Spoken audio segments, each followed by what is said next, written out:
New at 11. 2 years ago, this was the scene at the United States Capitol as rioters tried to stop Congress from certifying the 2020 election results.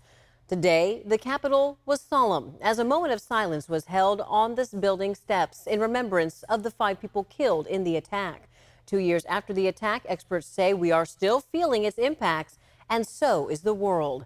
I talked with a political science professor about where our country has come since that day and what it could mean for our future.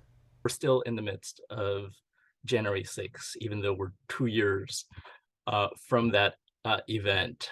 We are still seeing the effects of it right now with Kevin McCarthy. That's the congressman from California who finally became the newest Speaker of the House after a days-long battle for votes in Congress. That's because you have a fringe group within the Republican Party who is seeking really to get their voices heard in the process. That's just one example, Syrian says, of January 6th's continued impact on American politics. Another is how social media is used in spreading ideas. Media literacy is so important. The way that we consume our media, the way that we consume our politics is so critical to how we participate in politics.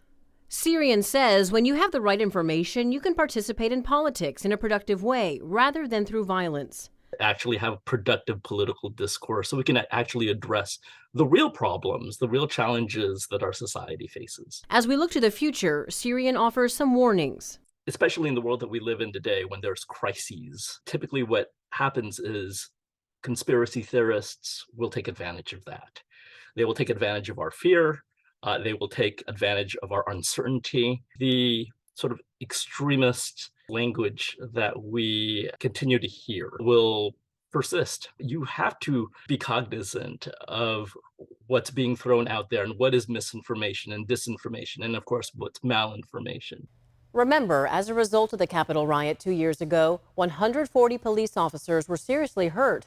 Also, there's word of a new lawsuit stemming from the death of an officer who defended the Capitol, and the lawsuit names former President Donald Trump. We'll be tracking that and have updates on air and online at abc10.com.